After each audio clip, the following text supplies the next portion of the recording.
ଯେଉଁଭଳିଆ ମରଣ ହେଲା, ଯାହା ମୃତ୍ୟୁ ହେଲା, ସେମିତି ଅନ୍ୟ କେଉଁ କଳାକାରଙ୍କର ନ ହଉ। ଯଦି ଆମେ ସ୍ୱର ଏଠି ନ ଉଠଉଛେ, ହୁଏତ ତାଙ୍କ ଜାଗାରେ ଆଉ ଅନ୍ୟ କୌଣସି କଳାକାର ବି ସମୟ ଆସିବ ସେମିତି ଅବସ୍ଥା ହେବାକୁ ପଡ଼ିବ। ଖାଲି ଏତିକି କହିବି ଯେ ତାଙ୍କ ମାଆ ଯେଉଁ କଥା କହିଛନ୍ତି, ଗୋଟେ ମାଆ କେବେ ମିଛ କହିବାକୁ ଚେଷ୍ଟା କରନ୍ତି ନାହିଁ। ଯଦି ଗୋଟେ ମାଆ ଗୋଟେ କଥା କହିବା ପାଇଁ ଚେଷ୍ଟା କରୁଛନ୍ତି, ସେ କଥା ସ୍ୱରଟାକୁ ଆମେ ବୁଝିବାକୁ ପଡ଼ିବ।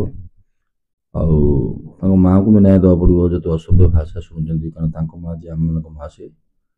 ଆଉ ହଁ, ତାଙ୍କ ଅନୁପସ୍ଥିତିରେ, ତାଙ୍କ ମାଆଙ୍କ ଅନୁପସ୍ଥିତି କି ତାଙ୍କ ୱାଇଫଙ୍କ ଅନୁପସ୍ଥିତିରେ ଯାହା ସବୁ ଘଟଣା ହେଇଛି, ଯାହା ସବୁ ଦିନ ରାତି 24 ଘଣ୍ଟା ଖଟିକି ଯେତିକି ଇନକମ୍ କରୁଛନ୍ତି, ସେ ପଇସାର ହିସାବଟା ବି ଆବଶ୍ୟକତା ଅଛି ତାଙ୍କ ପରିବାର ପାଇଁ। କାହିଁକିନା ପୁଅ ଦିନ ରାତି ଏଠି ଖଟୁଥିଲା, ତାର ପାରିଶ୍ରମିକ ସେ ଜାଣିବା ଆବଶ୍ୟକତା ଅଛି। ଏବେ ଯେଉଁ ଉଠୁଛି କିଛି ଘୋଟାଲା ଜିନିଷ, ସେ ଘୋଟାଲା ଜିନିଷ ସଲ୍ଭ ହେଇକି ସବୁ ଜିନିଷ ପରିଷ୍କାର ହେବା ଆବଶ୍ୟକତା ଅଛି।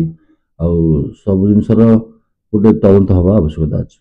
ବାରଙ୍ଗ ଥାନାରେ ଆମେ ଏବେ ଖବର ପାଇଛୁ ଦିନେଶ ବେହେରା ଯିଏ ତାଙ୍କର ମ୍ୟାନେଜର ଥିଲେ, ଗତ 2 ମାସ ତଳେ ଗୋଟେ କେସ୍ ମଧ୍ୟ ହେଇଛି। ଜଣେ ଏମଡି ଅଜିତ ନାମକ ବ୍ୟକ୍ତିଙ୍କର କେସ୍ କରିଛନ୍ତି। ମାଡ଼ ଗାଳି ନେବେ ଏବଂ ସେ ସେଥିରେ ଅଭିଯୋଗ ଲେଖିଛନ୍ତି ଯେ ମୋ ଉପରେ ହ୍ୟୁମାନ୍ ରାଇଟ୍ ହାତ ଅଛି, ମୁଁ ତ ଜୀବନ ମାରିଦେବି।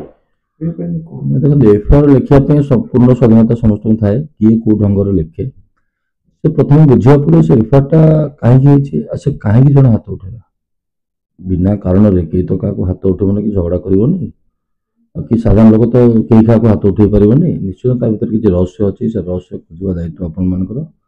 ସେ ନିଶ୍ଚିନ୍ତ ତା ଭିତରେ ମୋତେ ଲାଗୁଛି ଯାହା ସେମିତି କିଛି ଥିବ, ମନିଟାରୀ କେସ୍ ଥିବ କି କ'ଣ ଥାଇପାରେ, ଆଶା ଲାଗୁଛି। ସେ ଅନୁସାରେ ସେଠି ଟିକେ ଇନକ୍ୱାରି କରିବା ଦାୟିତ୍ୱ ଆପଣମାନଙ୍କର।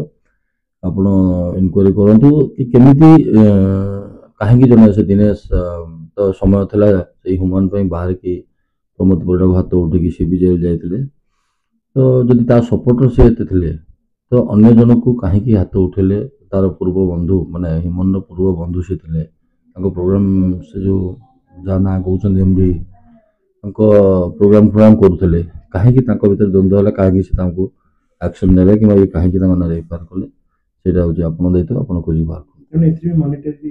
100%। ବିନା ପଇସାରେ ଏଠି କିଛି କାରବାର ହୁଏନି, ସବୁର ମୂଳ ସେଇଠି।